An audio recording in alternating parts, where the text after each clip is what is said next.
Hate in the internet is very common, especially in social media and competitive gaming. The spread of this hate comes mostly from topics of controversy and difference of ideas and points of views. The most spread types of hate on the internet are bigotry and racism. First of all, what is bigotry? This word originates from the French word bigot and denotes a superstitious religious hypocrite. In the English language, it means to oppose all views from the one you view. Another definition could be the intolerance to anyone with different opinions apart from oneself. Since there are not as many restrictions on certain web pages about what other people say, it is very easy to find any type of bigotry, whether it be the smallest things like who's the better singer to huge important topics like abortion and paternity issues. We have seen this from people like the English like the English My Little Pony fan Adam Smith, where, due to the fact that he was a fan of the series intended mostly for little girls, he was targeted by a lot of people who molested him with the fact that he was indeed a fan. Adam took his life by throwing himself into a moving train. Another reason why there is so much bigotry on the World Wide Web is because the people on it are so unforgiving. One mistaken grammar can lead to you getting name called from lousy immigrant to stupid ignorant. The internet is not a place to commit a mistake. The internet is also a place where broken dreams are met, and those who dream get attacked. When haven't we seen a video of a young little girl or even a mature man singing in a well-mannered fashion?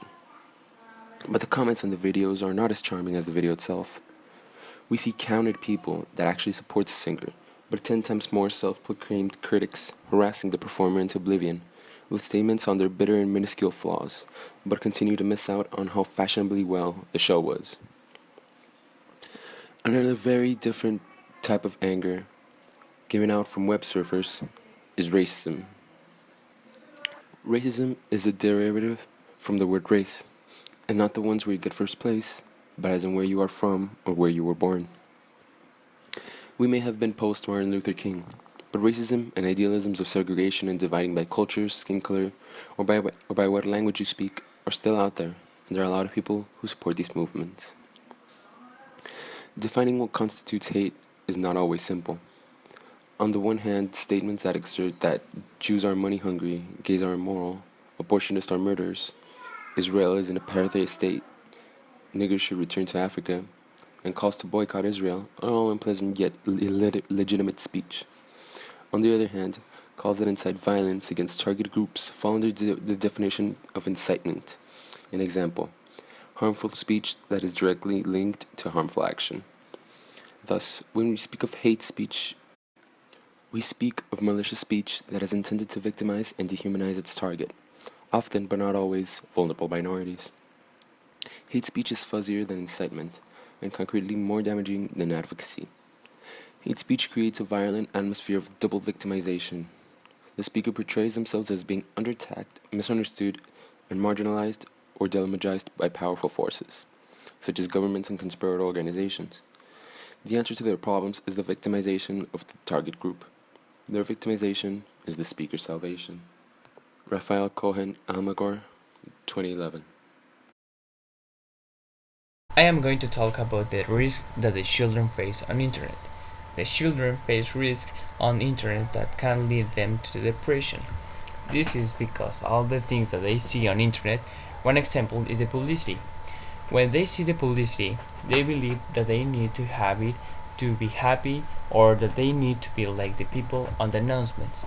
But when they can't be like them or don't have those things, they could fall in depression. Another risk is that they can become violent for the things that they do on internet. For example, the video games that are for people greater of 18 years. However, they play those video games without supervision of the parents, so that they think that they can do that outside. Consequently, they become aggressive because they play video games about fight, weapons, blood, etc. Another risk for the children is the anxiety. It is caused because nowadays we're communicating by social networks. Thus, the children spend a lot of hours on internet checking those social networks, and when they are apart from their cell phones, they feel like they are losing something very important. Consequently, they feel anxiety to know what is happening on the internet or who is talking to them. Another risk for the children is the anxiety. It is caused because nowadays we're communicating by social networks. Thus, the children spend a lot of hours on internet checking those social networks, and when they are apart from their cell phones, they feel like they are losing something very important. Consequently, they feel anxiety to know what is happening on the internet or who is talking to them. Now I'm going to talk about child abduction. This happens because children have access to a vast information in the internet. And the way the kidnappers talk to their victims is through social media like Facebook, Twitter, etc. In 2000, the number of kidnaps were around 135. Maybe this is not a large number, but each year is increasing and increasing. And the worst thing of all is that the kidnappers not only abduct children, but they use them to create child pornography. And it is proved that the money that surrounds people that create child pornography is around $2 billion, a lot. A boy named Kobe Person made a video to prove how easily it is to kidnappers to abduct children because of the internet. And he created a fake profile of a 15-year-old boy, and with the authorization of 3 girls' parents, he talked to these 3 girls. And he told them to meet him.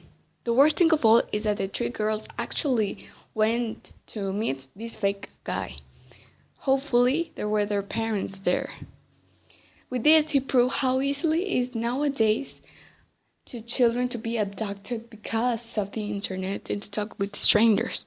So, a way to prevent this is to supervise children and also to tell them not to talk with strangers. I'm going to talk about some solutions for reducing these risks online. The first and most important is parent supervision. Parents should be aware of what their kids are doing online and remind them to never give out or post personal information. They can install softwares for identifying and blocking harmful content. It is also recommendable that they place the computer in a family room or somewhere visible. The most important thing they can do is to talk about their children about these risks. Another solution is school guidance. Schools are well placed to prevent, identify, and respond to children at any type of risk. Teachers are well positioned to promote a feeling of connection in the school community. As teachers, they have an important role to play because they have a day to day interaction with young people. They are able to observe a student's behavior and act when they suspect a student may be at a risk.